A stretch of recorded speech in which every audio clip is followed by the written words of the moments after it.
Kay was always the bubbly one. Yung tipong laging may baong kwento sa barkada, laging nauunang mag-comment sa group chat, pero sa gabi, tahimik. Umiiyak mag-isa, marunong magtago ng nararamdaman. Kahit si Miko, ang pinaka-close niyang kaibigan sa classroom, hindi man lang nakahalata. O baka naman, ramdam niya, pero piniling huwag pansinin. Si Miko, tahimik, chill lang. Yung tipo ng lalaking pwedeng lapitan kahit anong oras at kahit di mo siya hingian ng tulong, nandyan siya. May bit-bit na extra paper at ballpen, laging handa. Laging nandyan, laging sapat. Nagkakilala sila nung ika-10 baitang. Sa faculty room, nabitiwan ni Kay ang mga project folder niya, halos lahat ng pinagpuyatan niya. Tumulong agad si Miko. Miss, nakangiti siya. Nabitawan mo ata buong quarter mo? Tumawa si Kay. Oo nga buong buhay ko na to. Doon nagsimula. Group works, sabay mag-lunch, kwentuhan sa hallway, sabay umuwi, pagsabay ang uwian. Hanggang naging constant na sila sa buhay ng isa't isa. Hindi man sila official, parang sila na rin. Pero yun nga, hindi sila. Lahat ng classmates nila, akala sila na. Pati si advisor, kinikilig minsan. Pero kapag tinatanong si Kay, lagi niyang sinasabi, hindi kami.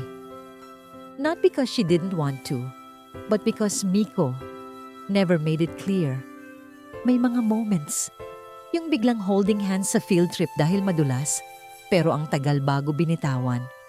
Yung tahimik silang dalawa sa loob ng classroom habang nagre-review, pero parang may gustong sabihin yung mga mata niya.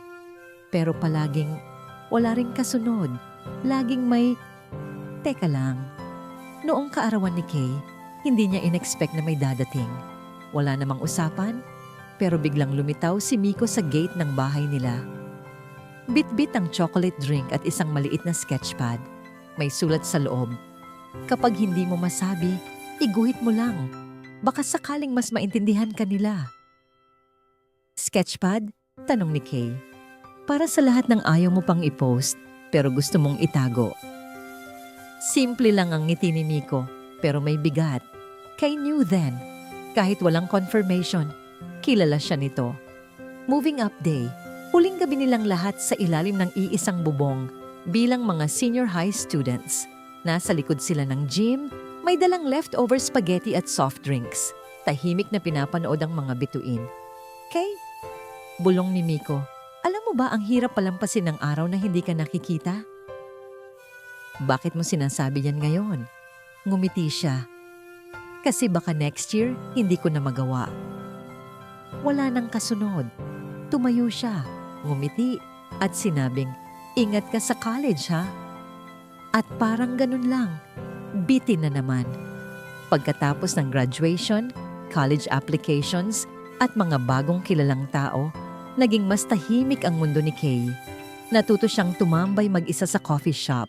Dalang sketchpad, minsan ballpen, minsan colored pencils. Guhit lang, sulat lang, tahimik lang. Isang araw, isinulat niya sa isang pahina. Dear self, okay lang kahit hindi ka pinili. Basta pinili mo ang sarili mo. At sa bawat araw na lumilipas, konting-konti, gumagaan ang bigat. 1 taon ang lumipas. Online class, lecture sa Zoom, notif sa email, isang subject line ang tumambad. Kung sakali lang, galing kay Miko. Kay, namiss kita. Hindi ko sinabing dapat akong piliin mo. Kasi ni minsan, di rin ako naging sigurado sa nararamdaman ko noon. Pero ngayong malayo ka na, ngayon ko lang na-realize na ikaw pala yun. Ikaw yung gusto kong ka-chat sa gabi. Ikaw yung hinahanap ko sa classroom kahit tahimik lang tayo. Ikaw yung gusto kong sabihin noon pa. Teka lang, baka pwede pa? Miko. Binasa ni Kay ang email habang iniinom ang paborito niyang milk tea. Tahimik ang paligid, pero maingay ang puso niya. Hindi niya agad sinagot. Hindi rin niya dinilit. Naisip niya, minsan ang mga taong akala mong para sa'yo nun, babalik. Pero hindi para balikan ka. Minsan, babalik lang sila para ipaalala kung gaano mo kamahal ang sarili mong natutong maghintay sa tamang panahon. Ngunit sa puso ni Kay, may munting boses na bumulong. Teka lang, baka pwede pa? Minsan hindi kailangan ng grand ending para matawag na totoo. Kung naranasan mo na rin yung almost, na parang kayo pero hindi. Yung teka lang na walang kasunod. O yung taong dumating, pero hindi nagtagal. Share mo sa comments. Kwento mo.